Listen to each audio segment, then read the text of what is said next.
dancing. I like trains. Anthony Edwards and I actually have a lot in common. I mean, we're both named Anthony. We both got the nickname Ant-Man. Well, they used to call me that in middle school. Not so much anymore. But also, that's it. That's actually all we have in common, because you literally can't slide a piece of paper under me when I jump. That's how unathletic I am, as you can tell by the complexion of my skin.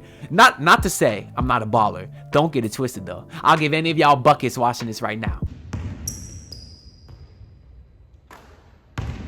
Trust me, I got some highlights out there. It's on Twitter. Follow me at @AnthonyD_Heat. Shameless plug. But anyways, maybe another thing that Anthony Edwards and I have in common is that we both potentially want to play for the Miami Heat. This is the video that was going viral yesterday on Twitter, or X. I'm not calling it X, and I'm never going to, and neither is anyone else. It was going viral on Twitter yesterday. Yeah, that was it. I mean, it's not much. Is it something to get excited about? Probably not. But then again, Miami, obviously.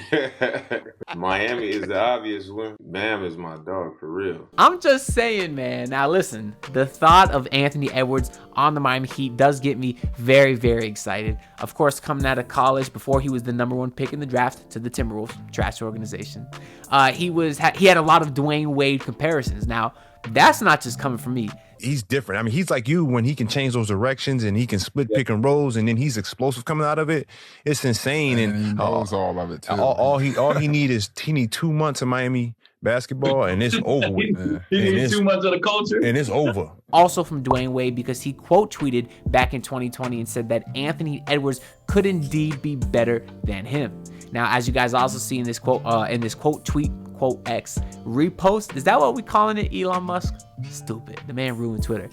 In this repost, whatever, he says, you also see that Dwyane Wade mentions Tom Crean, because of course Tom Crean coached Edwards at Georgia, and he also coached Dwyane Wade at Marquette. And if y'all don't know, Tom Crean has had one of the biggest influences in Dwyane Wade's life, who, shout out, by the way, Hall of Fame, August 12th, I think, which is in I'll probably post it tonight, so in 3 days, I think that's the date. So I definitely got to get some Dwyane Wade content iron. But I'm sure Tom Crean will be there. One of the biggest influences in his life. I've read Dwyane Wade's multiple books that he's published. Y'all see I got the other D-Wade book back here. But I don't think Dwyane Wade would be where he's at today without Tom Crean, and I'm sure Wade has said as much. So the fact that they came from the same coach in college, I think, does potentially mean that, you know, maybe they got some stuff in common. Maybe that's why they got some of the comparisons. Truthfully, I don't see a lot of similarities other than the fact that they're both, 6'4", really, really athletic guards, because Anthony Edwards already is shooting the 3 ball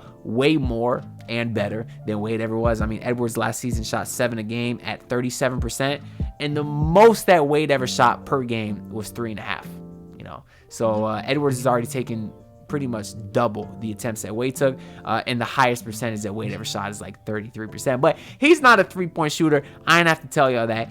Doesn't mean he's not better than James Harden. How stupid was that Jeff T quote, by the way? Y'all heard that Jeff T quote where he said, Harden is better than Wade because when I go to the courts, I see kids replicating Harden and not Wade. That's because no kid out there is going to go up and posterize the other team's best player because they're not as good as Dwyane Wade.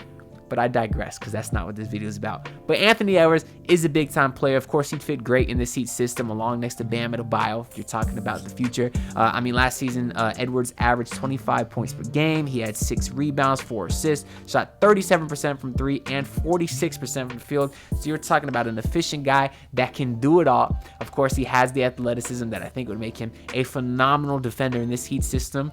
Is he a good defender now? I have no idea. I'm not watching enough Anthony Edwards. If y'all ever realize that when we talk about defense of a player, 90% of the time it's just what we've heard other people say. I mean, who out there is really watching enough NBA basketball to know who's a good defender and who's a bad defender? There's really no stats that tell us that. Obviously, you could look at blocks and steals and advanced statistics, but for the most part, there's really no way to know unless you watch it every single game. I don't know. I guess it's hard to tell, but of course, with my team, I know who's a good defender and who's not, but I feel like other teams, I more just rely on what I hear. But anyways, I think Anthony Edwards very clearly has the tools. He has the athleticism. He has the strength. I think he'd be amazing in this Heat system. Now, unless he was traded here, He's not an unrestricted free agent until 2029. But hey, hopefully we still have Bam by then. Jimmy and Dame will most likely be retired. Assuming we get Dame, I'm not going to count my chickens before they hatch. But I do have another plan that I was low-key thinking about today. Donovan Mitchell. There's already rumors about him leaving Cleveland. He's an unrestricted free agent in the year 2026, and that's when Jimmy Butler's contract ends, and that's where Damian Lillard's contract ends. He has a player option, so he could opt out and be a free agent. Theoretically, if Mitchell was to play out his contract in Cleveland and won out, Miami would have the money to sign him. And we know he's boys with Bam Adebayo. And what happened to Bam Adebayo's last homeboy, Damian Lillard? Well, here we sit, and he wants to join the Miami Heat, so hopefully that happens. But that's all I might make another video about that in the future, but that's kind of all I got about Anthony Edwards. He also, I guess, seems like a really likable guy, very funny.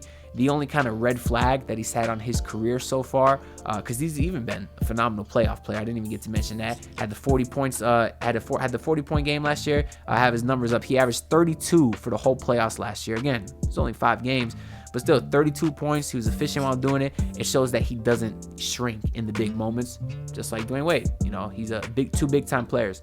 But like I was saying, the red flag on him is when he had those homophobic slurs that he posted on Instagram. A lot of people don't talk about that anymore, which is fine. I'm not trying to be like Malika Andrews, keep bringing up the worst in people's past, but it's just something that happened. So hopefully he learned like he said he did, and he apologized for a mistake. Hopefully he means it, and then we'll all be good. Because, of course, Dwyane Wade has the daughter, has his daughter Kaya, what's the daughter's name? I know the daughter's name. It's the Zaya, not Kaya. No, the baby is something named with a K, and then Zaya's the other daughter. I forget. I mean, it's these players' kids that we talk about. I don't care. That's their personal life. I don't like to get involved in all that. But anyways, yeah, that's all I got. I do like Anthony Edwards, though. I think he'd be a great player. And you never know. With these USA Olympics, man, this is where bonds are made. Didn't even mention the big three. They've talked about how their experiences in the Olympics kind of helped them say, hey, we'd like to play together one day. Of course, we saw that with Dame and Bam. And hey, maybe Spo does his recruiting also, because that's the one good thing about this FIBA/Olympic stuff. Because otherwise, I don't want my players playing because I don't want them to get hurt. Coach Spo, you go. I don't know where the FIBA's at, but you go over there, you recruit, because you ain't gonna get hurt. Nikola Jovic, I did see he's playing for Serbia, had like a nice pass that was going viral on Twitter, but as long as he doesn't get hurt, I'll be happy. Maybe it doesn't matter. Maybe he's in Portland a week from today. That's all I got, though. I do want to shout out my favorite comment from the last episode. This one is from Terry Clowns9474, who said, I'm getting really exhausted waiting on Dame to get traded to Miami and Dalvin Cook to sign with the Dolphins. I'm literally losing sleep. I feel you, bro. But what a summer it's been. We get Messi to enter Miami, Dame hopefully to Miami, and then hopefully Dalvin Cook. It'll be a beautiful summer. Obviously, the South Florida sports market has been on fire for almost the last year now, between the Hurricanes, which I'm repping now. You got FAU, NSU even won the Division II title. Dolphins finally made the playoffs. It's been a really, really fun season. And of course, Heat and Panthers made the finals. How about that? But let's win some, man. Dolphins' first playoff game is this Friday, so I'll be looking forward to it, man. But that's all I got. So make sure y'all comment down below. Try to make me laugh, or if it's just a comment I generally like, I'll shout y'all out next video. And of course, leave a like, subscribe, because it helps me out a lot. But that's it officially. So I'll see y'all next time. I think my watch is broke, and it really is a shame, cause for the last couple weeks it been stuck on Dame. Like, highest bidder will come get ya and break Twitter if must didn't. Go figure, think bigger. You wish you could say the word all-star, but you're not. You're a high-level role player that's top